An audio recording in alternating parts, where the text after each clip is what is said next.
तो अपनी माता का आशीर्वाद लेने पहुंचे थे, किंतु देवी संज्ञा और सूर्यदेव ने जब देवी छाया को उनके द्वारा पूर्व में दिए गए वचन का स्मरण दिलाकर देवी छाया को विवश किया तो परिस्थिति कुछ विकटपूर्ण हो गई। अपने वचन का स्मरण अवश्य करिएगा देवी कि जिस दिवस आपकी अपने पुत्र से भेंट होगी उस दिवस के अंत के पूर्व आप स्वयं देवी संज्ञा में समाहित होंगे।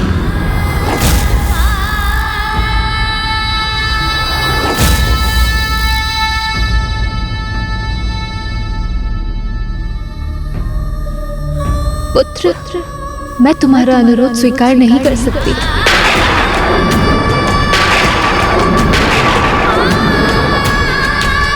क्योंकि मेरे लिए मेरे स्वामी का आदेश सर्वोपरि है। मैं उनकी आज्ञा की अवहेलना नहीं कर सकती। स्वयं तुम्हारा अस्तित्व भी तो इन्हीं से है, तो इनके आदेश को नकार कर मुझे रोकने का क्या अधिकार है? नहीं माँ, आप ऐसा नहीं करेंगी माँ। पुत्र, अपना ध्यान रखना। माँ, मैं आपको तुम्हें सौगंध है पुत्र।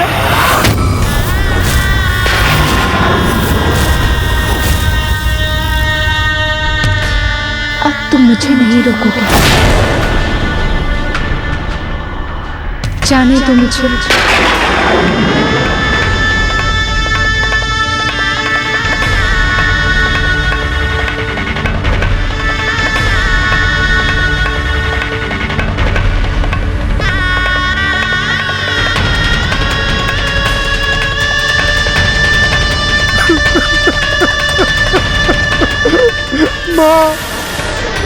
माँ रुक जाइए।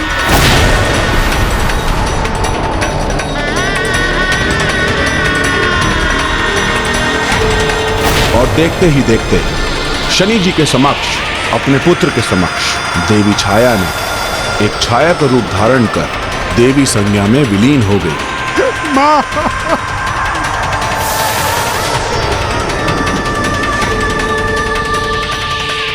माँ,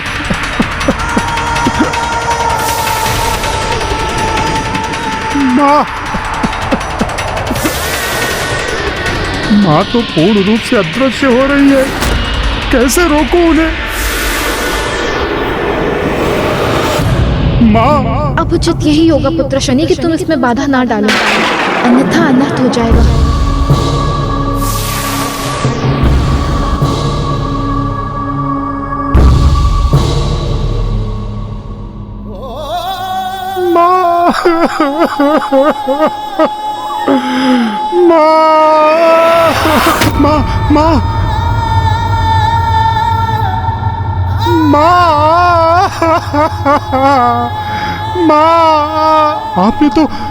आपने तो कहा था कि एक बार मैं अपने क्रोध पर नियंत्रण पालूं तो आप मुझे पुनः स्वीकार कर लेंगी माँ, मेरे साथ रहेंगी। किंतु ये कैसा साथ है माँ? ना आपका स्पर्श है, ना आपका आशीष है, और ना ही आपकी ममतामयी आंचल की छांव का आनंद ले सकता हूँ मैं माँ। मुझे क्यों छोड़ के चली गई माँ? माँ,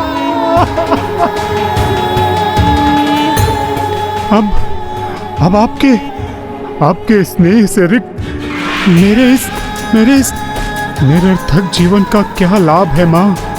क्या लाभ है?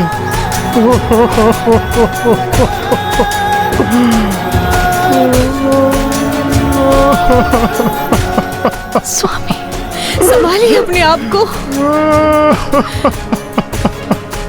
संभालिए अपने आप को स्वामी। स्वामी, माँ,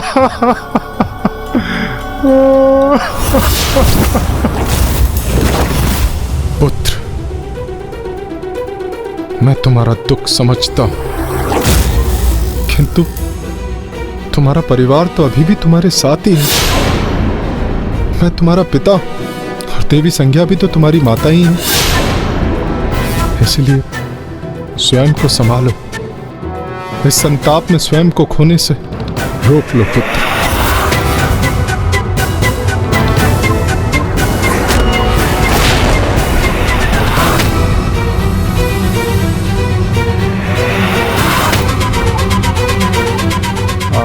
तो मुझे नहीं, उन्हें रोकना चाहिए था।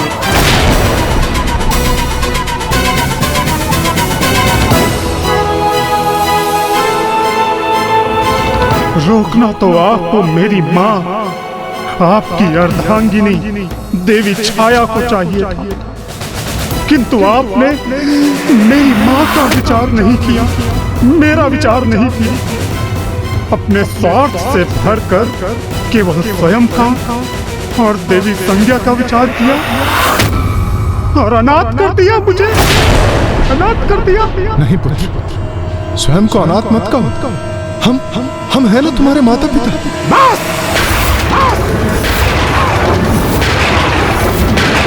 आज आपने अपने माता पिता होने का अधिकार खो दिया है, इसीलिए मैं आपके मुख से एक भी शब्द नहीं सुनना चाहता।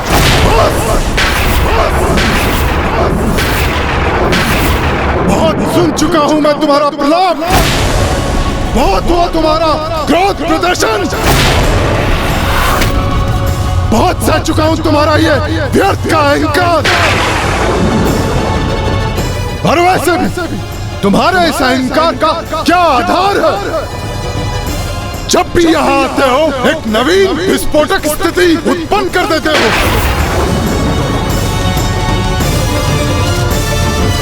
मैं निरंतर तुम्हें अपना पुत्र पुकार कर तुम्हारे दुख को शांत करने का प्रयास कर रहा हूं और तुम निरंतर मुझे अपमानित किए जा रहे हो।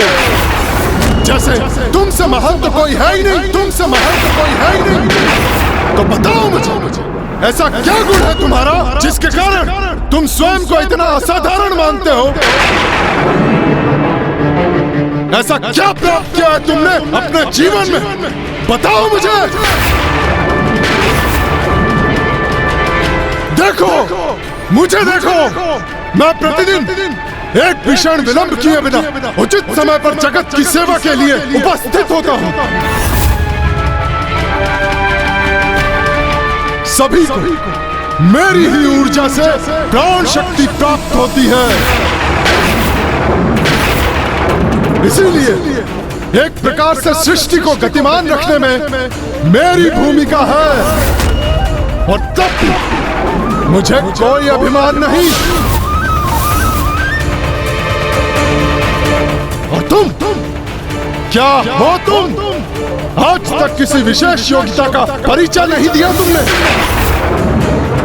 फिर भी ज्ञात नहीं किस बात का तुम्हें इतना अभिमान, इतना दम्भ है। बताओ मुझे, अस्तित्व ही क्या है तुम्हारा? देवी छाया और मेरे पुत्र होने के अतिरिक्त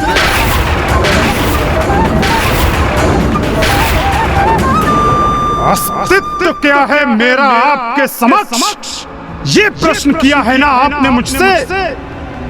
सुनिए, उचित समय आने पर मैं आपको इसका उत्तर दूंगा। मैं आपको अपना अस्तित्व सिद्ध करके दिखाऊंगा। आपसे भी ऊंचा स्थान होगा मेरा, आपसे भी ऊंचा स्थान होगा मेरा, आपसे भी ऊंचा स्थान होगा मेरा। और आप इस छाया पुत्र शनि को आपकी छाया में रहना स्वीकार नहीं, ऐसा कदापि नहीं होगा, क्योंकि ये छाया पुत्र शनि इस जगत में अपना परिचय स्वयं स्थापित करेगा।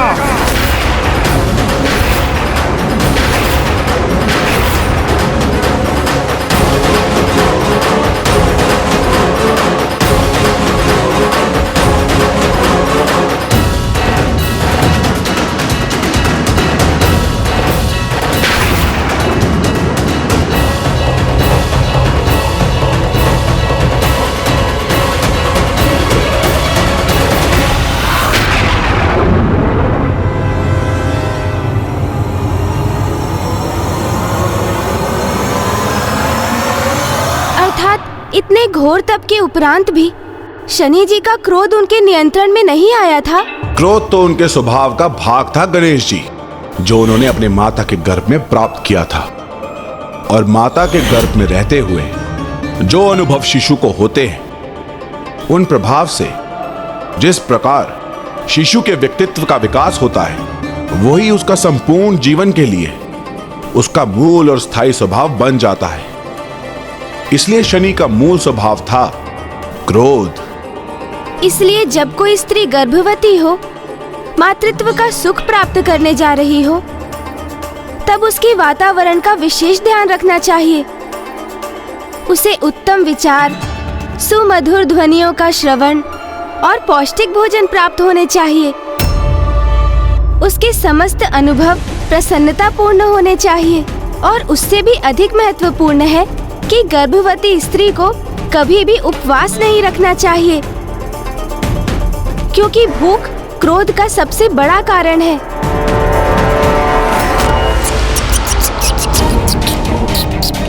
ये लीजिए, जल ग्रहण कीजिए।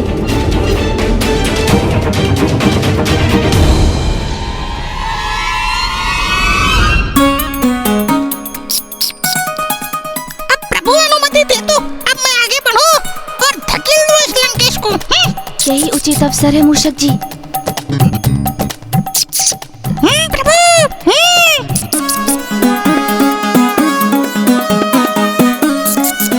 उचित समय पर अनुमति दी है आपने प्रभु। इस संकरे पथ पर मेरे द्वारा इस दशानन को धकेले जाते ही प्रभु के आत्मलिंग इस विशाल टीले पर स्थापित हो जाएंगे और लंकेश दशानन सीधे उस काय में जाकर गिरेंगे। अपने अत्यधिक क्रोध के कारण शनिदेव एक बात तो भूल ही गए थे कि देवी मंदा उनके साथ ही थी। रुकिए स्वामी, मुझे यहाँ क्यों और किस विश्वास पर छोड़कर जा रहे हैं आप?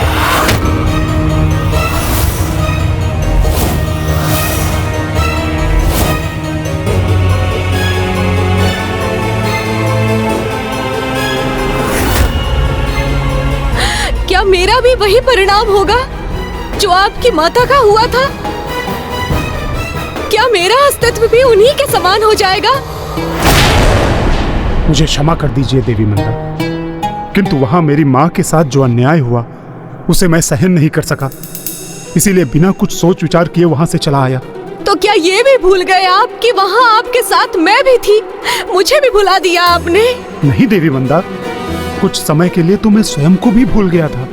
मेरा मन अत्यंत विचलित था। मेरी मना स्थिति मेरे नियंत्रण में नहीं थी, अन्यथा मुझसे ऐसी भूल नहीं होती। मैं भला आपको कैसे भूल सकता हूँ? यदि आप सत्य कह रहे हैं तो मेरे साथ विवाह कर अपने कथन को प्रमाणित कीजिए। मैं आपसे विवाह अवश्य करूंगा देवी, किंतु किंतु किंतु क्या?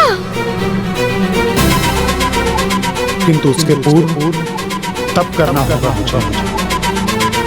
अपने स्वतंत्र अस्तित्व का निर्माण करना होगा, प्रमाणित करना होगा मुझे अपने। मेरा अर्थ है सूर्य देव के समक्ष।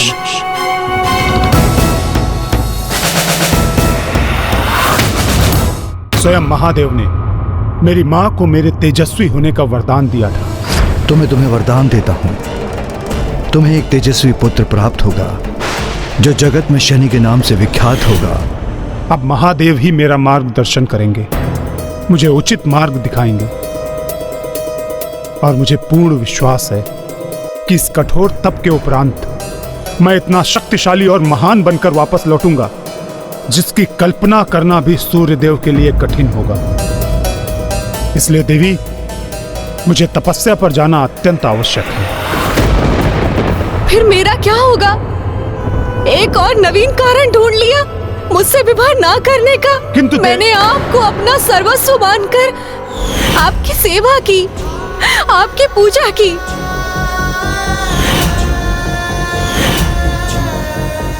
जिस प्रकार आपकी माता ने स्वयं को आपके पिता की सेवा में समर्पित कर उनको पूजा था, उनके और उनके परिवार के लिए अपना सर्वस्व निछावर कर दिया था। और जब सूर्य देव ने अपनी अर्धांगिनी आपकी माता देवी छाया को स्वीकार नहीं किया था, तो उनके पुत्र ने अर्थात आपने उनके अधिकारों के लिए संघर्ष किया था। मैं छाया पुत्र शनि अपनी माता का अधिकार और उनका श्रेय उन्हें दिलाने आया हूँ यहाँ।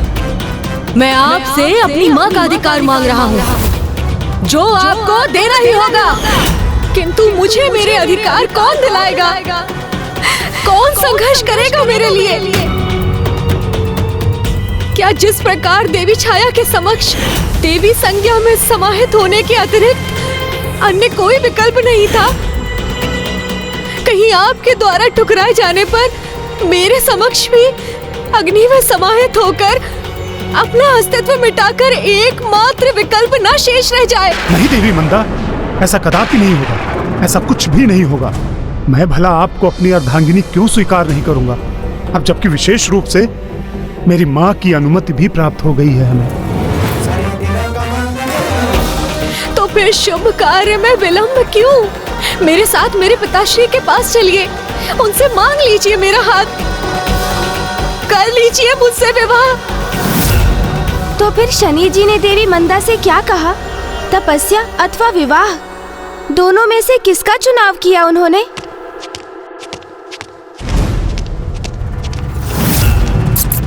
यहाँ छिप जाता है?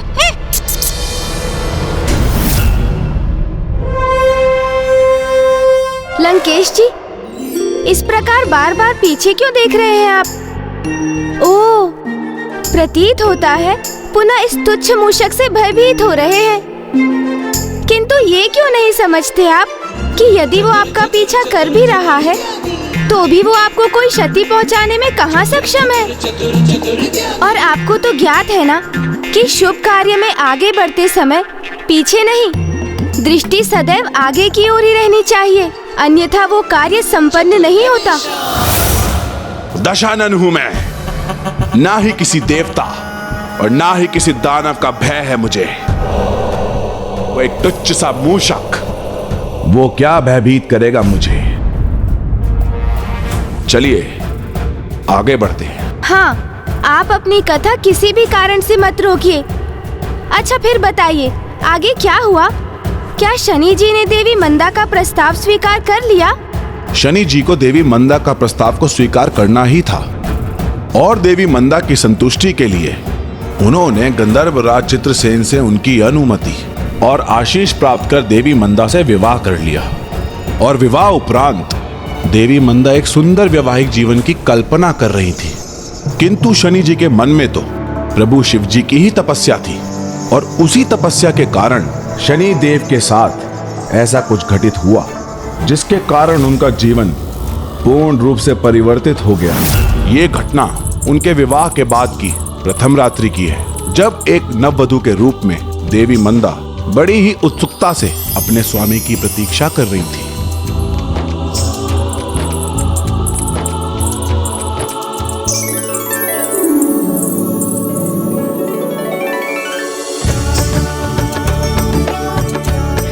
अब स्वामी किसी भी समय यहाँ आते ही होंगे। मेरे आभूषण, मेरा संपूर्ण श्रृंगार सब उचित तो है ना? मेरी तो यही इच्छा है कि मेरे स्वामी मुझे जब भी देखें तो बस मंत्र मुग्ध हो जाएं। मैं तो कब से मंत्र मुग्ध हूँ प्रिय।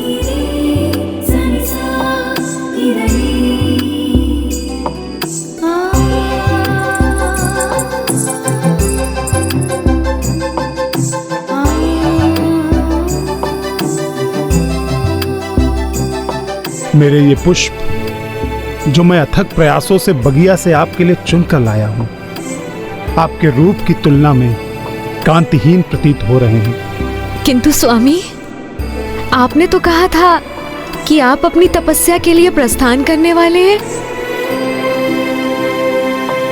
हाँ देवी, तपस्या के लिए जाना तो अवश्य है, किंतु कुछ क्षण आपके साथ बिताने के पश्चात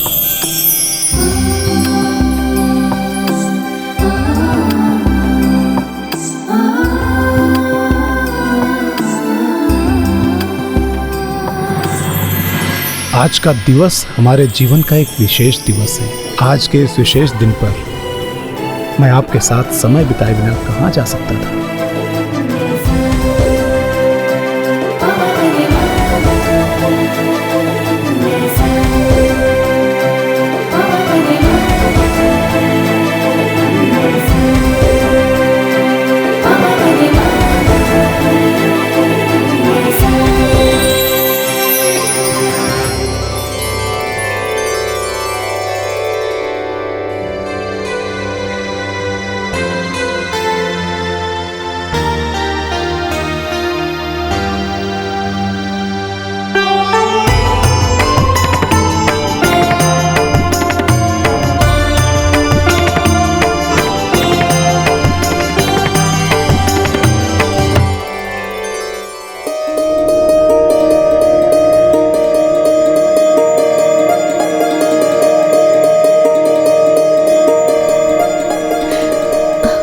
मैं भी किस कल्पना में खोई हुई थी।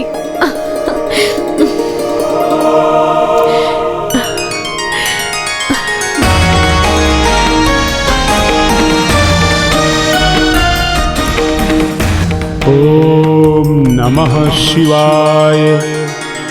ओम नमः शिवाय। ओम नमः शिवाय। ओम नमः शिवाय।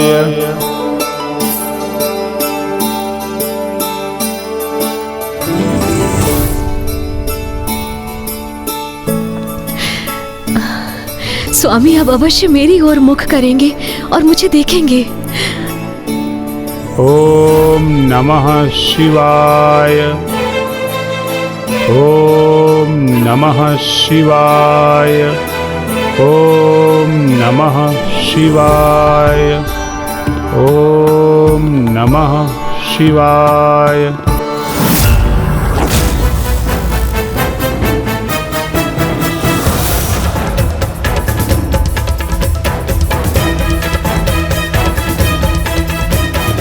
स्वामी की दृष्टि तो एक क्षण के लिए भी मेरी ओर नहीं हुई।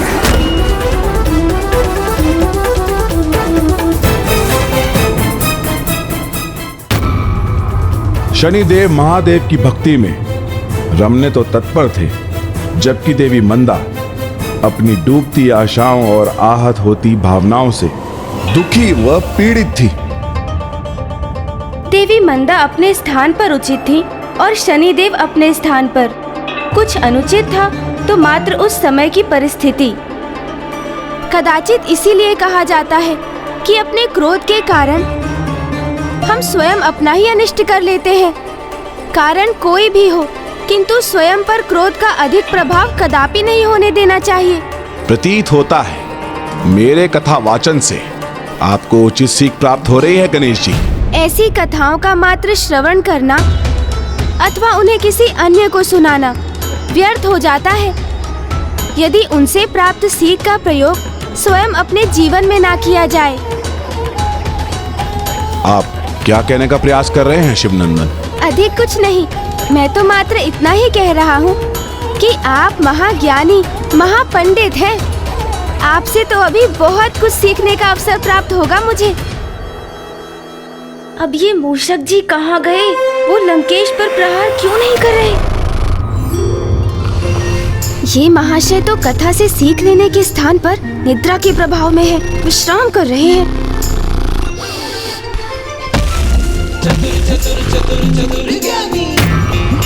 क्या हुआ गणेश जी? नहीं नहीं, कुछ नहीं दशानन, ये लीजिए, जल ग्रहण कीजिए।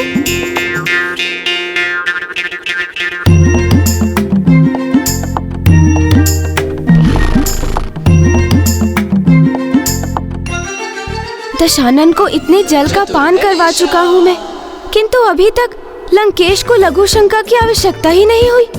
और उस पर ये मूषक जी, ये तो निद्रा में लीन है। अब मैं क्या करूँ? मूषक जी को उनकी निद्रा से कैसे जागृत करूँ?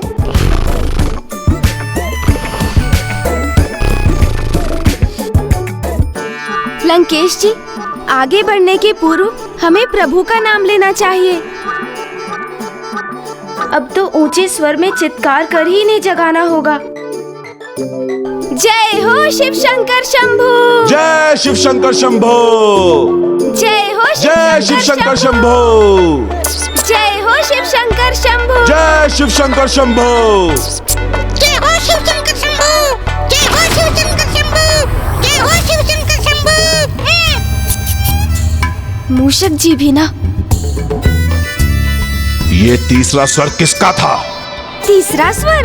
हाँ, तीसरा स्वर। हम दोनों ने प्रभु का जयगान किया। उसके बाद जिस स्वर में प्रभु का जयगान हुआ, वही तीसरा स्वर। ओह, प्रभु का ही जयगान सुना ना आपने? तो फिर चिंता किस बात की? महादेव के भक्त तो सर्वत्र विचरण करते हैं। कोई यहाँ भी निकट कहीं होगा जिसने हमारे मुख से उनका जयगान सुन स्वयं भी भक्ति भाव से जयगान कर दिया होगा।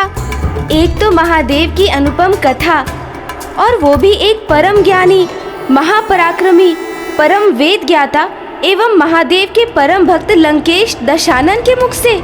कितने भाग्यशाली होंगे ये पर्वत, ये पत्थर, जिन्हें आज मेरी भांति कथा सुनने का ये सौभाग्य प्राप्त हुआ है।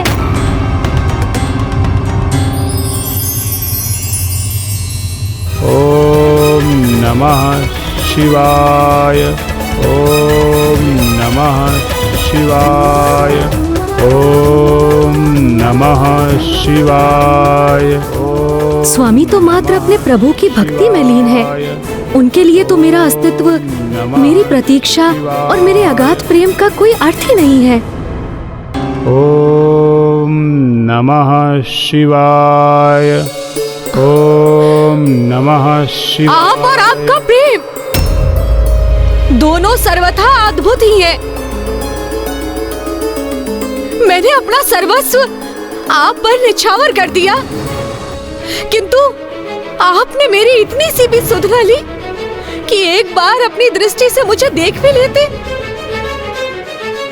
आपकी नवविवाहिता, आपकी अर्धांगिनी संपूर्ण रात्रि आपकी प्रतीक्षा करती रही, किंतु आपने एक बार भी उसको नहीं देखा। वर्षों से इस अवसर का, इस दिवस की मैंने प्रतीक्षा की, किंतु आपने एक बार भी नहीं देखा। आपकी ये अर्धांगिनी आपको ये श्राप देती है कि अब से आप जिस पर भी अपनी सीधी दृष्टि डालेंगे उसका सर्वनाश होगा, उसका सर्वनाश होगा।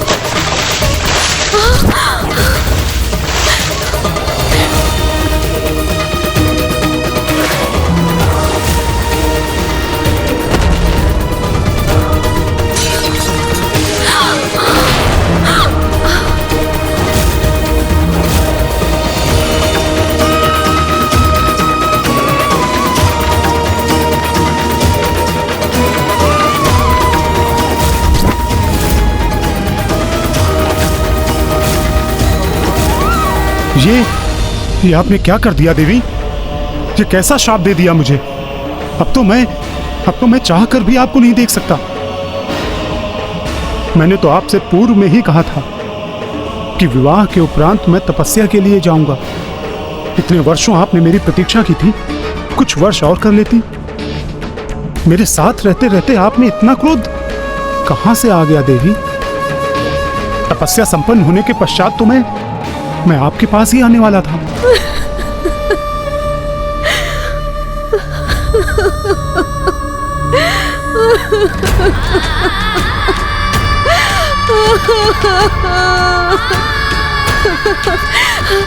मैंने ये क्या कर दिया स्वामी? दुर्भाग्यवश ये मुझसे क्या हो गया? शांत हो जाइए देवी। कदाचित यही विधि का विधान है या फिर मेरे कर्मों का फल। आज आपने अपने माता पिता होने का अधिकार खो दिया है, इसीलिए मैं आपके मुख से एक भी शब्द नहीं सुनना चाहता। किंतु अब मेरी उस चुनौती और प्रतिज्ञा का क्या जो मैंने सूर्य देव के समक्ष लिए थे? मैं आपको अपना अस्तित्व सिद्ध करके दिखाऊंगा। आपसे भी ऊंचा स्थान होगा मेरा।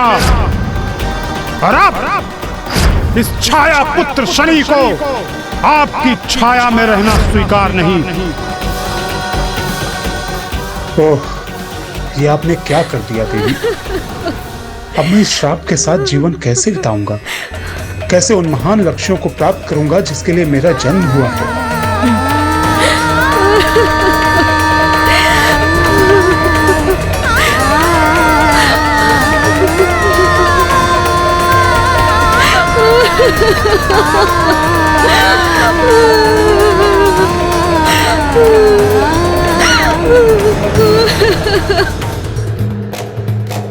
ना पिता का प्रेम मिला, ना माता का संग। परिस्थितियां कुछ ऐसी बिगड़ी कि पत्नी को पाकर भी मिला तो मात्र एक श्राप। अभी तो और भी कई झंझावात आने शेष थे, शनि के जीवन में भी एवं शनि के कारण और भी कईयों के जीवन में भी।